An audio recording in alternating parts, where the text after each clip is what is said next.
Rabotai, j'ai oublié dans le cours précédent de vous dire un truc important. Pourquoi on coupe la matzah? Bon, on a expliqué un peu, la fico, mais hein, l'autre il va rester pour moti matzah, le petit bout va rester entre les deux grandes matzahs pour moti matzah, l'autre il va être caché pour un fico man, d'accord?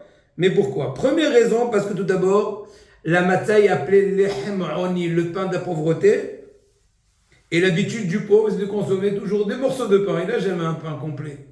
Ni le pain de campagne, ni le pain pas de campagne. Ça, c'est primo. Secondo, afin de laisser que les enfants voient une différence. Pour éveiller leur attention, on fait des choses bizarres. Comme si, qu'en fait, on s'apprêtait à manger. Quand tu coupes la matzah, qu'est-ce que tu es en train de faire? Je suis pas en train de faire une démonstration. Tu es en train de préparer. Quand on coupe, c'est pour manger. Ah non. Eh ben, voilà, papa, il y en a marre, là. Kadesh, Ouchas, Kapas, tu as fait des drachotes, ça va parer, tu les as tirés, tenus en suspense. Donc là aussi, c'est pour dire, oui, je vous explique pourquoi, parce qu'on n'a pas le droit de raconter, de consommer la matzah tant qu'on n'a pas raconté cette Mitzrayim. Et tu sais pourquoi tu te rappelles la matzah de Kitso.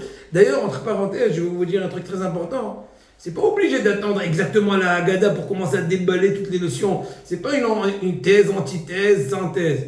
Chaque fois, toute bonne raison, toute bonne situation, toute bonne question, à n'importe quelle étape des 15 étapes de la soirée, tu dis, ah là, si on en est, je sais quoi la matzah, ouvrez un peu la parenthèse, ou même les crochets, et après continuez. Maximum, on rappelle, on élargit l'idée plus tard, etc.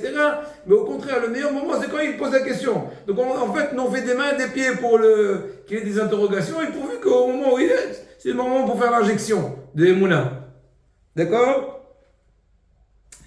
Et voilà. Maintenant, Magid, j'ai commencé un peu à parler de ça. Kadesh Hatz Kapas Hatz Magid, c'est la mitzvah min Torah de raconter ce soir-là la sortie d'Égypte. Il est vrai que pendant toute l'année, 2 fois par jour, on doit mentionner la sortie d'Égypte.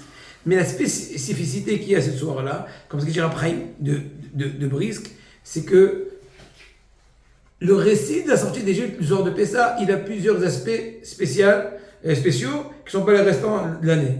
Un, qu'il faut qu'il soit de façon de question-réponse. Deuxièmement, il faut essayer de concrétiser les choses, de détailler plus les choses. Il y a encore d'autres différences d'explication, de discernation des choses, mais en tout cas, l'idée est importante à savoir.